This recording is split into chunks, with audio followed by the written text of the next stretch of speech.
ఆ రోజుల్లో నటి ప్రభ పేరు తెలియని వారు లేరు. తనదైన అభినయంతో అలరిస్తూ సాగారు ప్రభ.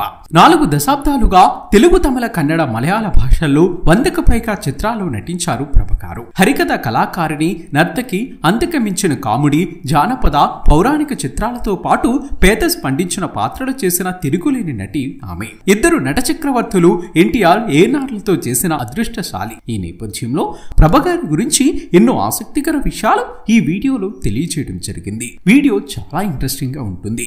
ఇలాంటి ఎన్నో ఇన్ఫర్మేటివ్ వీడియోస్ కోసం మీ సపోర్టుగా జస్ట్ ఒక లైక్ చేయండి చాలు. మరి ఇక్కడ ప్రభ గారి ఫ్యాన్స్ ఎంతమంది ఉన్నారో ఫటాఫటా లైక్ కొట్టేసి పక్కనే ఉన్న బెల్ ఐకాన్ పై క్లిక్ చేయడం మాత్రం మర్చిపోకండి. ఇక ఆమె మాటల్లో, కవులు, కళాకారులు, రాజకీయ నాయకులకు నిలయం గుంటూరు జిల్లా తెనాలిలో జన్మించాను. మా నాన్నగారు కెఎస్ రావు, అమ్మ శ్రీరావమ్మ.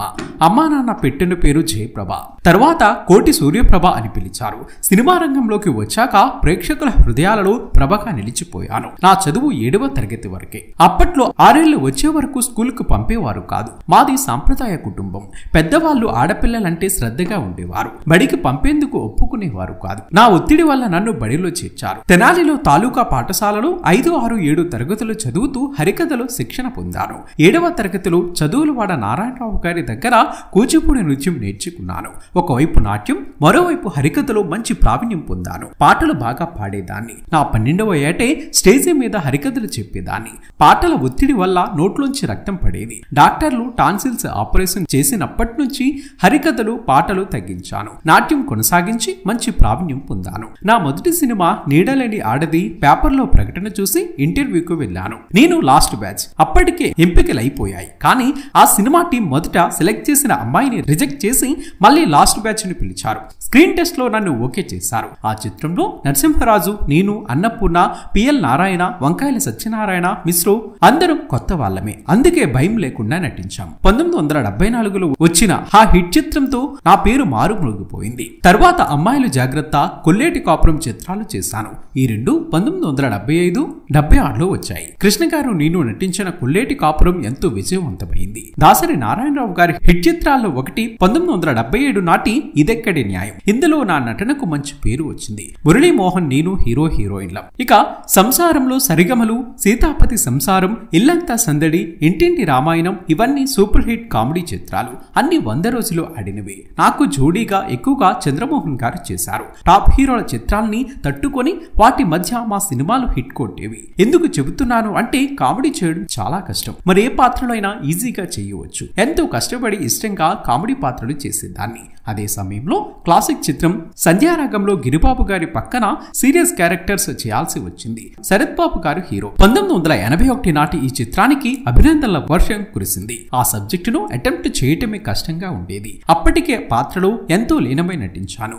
అన్ని సీరియస్ డైలాగ్సే. జానపద బ్రహ్మ విఠలాచార్య గారి జగన్మోహినిలో గంధర్వ కన్యగా నటించడానికి నన్ను ప్రత్యేకంగా పిలిపించారు. ఆ సమయంలో మరో 2 సినిమాలు చేతిలో ఉన్నా కానీ మా దర్శకుల్ని ఒప్పించి నన్ను తీసుకున్నారు.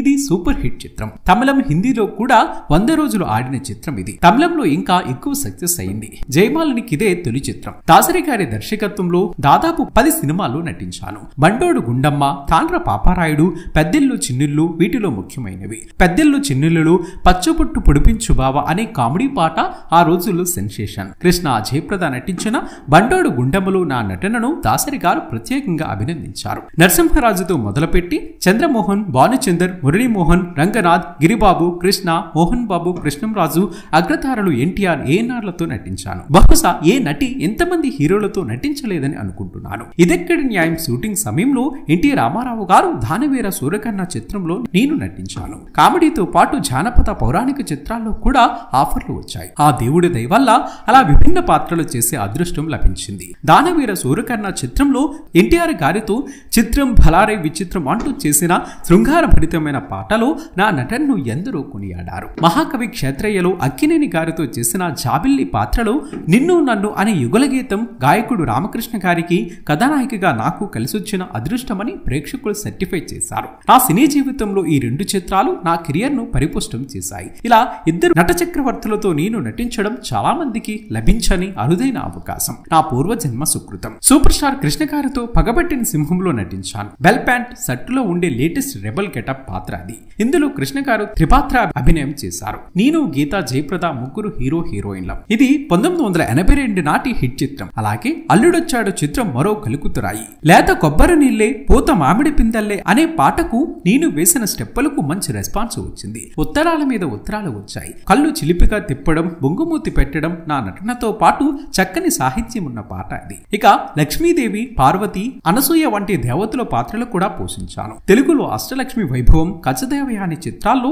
తమిళంలో త్రిపుర సుందరి, ఆయిరం నన్ను డయాల్ ఇలా తెలుగు తమిళంలో 15 చిత్రాల వరకు దేవతల పాత్రలు పోషించాను. ఇక ఈ కాలపు పిల్లలు చిత్రం షూటింగ్ సమయంలో మేజర్ యాక్సిడెంట్ జరిగి 4 నెలలు సినిమాలకు దూరం అయ్యాను. దేవదాస్ కనకాల గారు నన్ను కవ్వించే పాత్రలో కారును బ్రిడ్జ్ను ఢీకొట్టడంతో కారు నాపై పడిపోయింది. విగ్గు వల్ల తలకు ప్రమాదం తప్పింది. నన్ను విజయ హాస్పిటల్లో చేర్చారు. నీడలేని ఆడది హీరోయిన్ చనిపోయింది అని అప్పట్లో ఒకటే పుకారు. కానీ దేవుడు దయవల్ల తర్వాత కోలుకున్నాను. నా భర్త పేరు దేవభక్తిని రమేష్. మాకు ఒక అబ్బాయి పేరు రాజా. ప్రస్తుతం అమెరికాలో జాబ్ చేస్తున్నారు అంటూ ఇలా ఎన్నో విషయాలను ప్రభగారు చెప్పుకొచ్చారు. అయితే ప్రభగారికి డింపుల్ హయాతి నటి వరుసకు మనవరాలు అవుతుందన్న విషయం లేటెస్ట్ గా ప్రభగారి బంధువులు ఒక ఛానల్ కి ఇచ్చిన ఇంటర్వ్యూ ద్వారా బయట పెట్టారు. ప్రభగారి వదిన కూతురు యొక్క కూతురే ప్రముఖ నటి డింపుల్ హయాతి. ఈమె తెలుగులో ప్రస్తుతం హీరోయిన్ గా ఎన్నో సినిమాల్లో నటించారు. డింపుల్ హయాతి పేరు విని చాలా మంది ఆమె తెలుగువారు కాదని అనుకుంటున్నారు. కానీ వారి తల్లిదండ్రులు తెనాలి నుంచి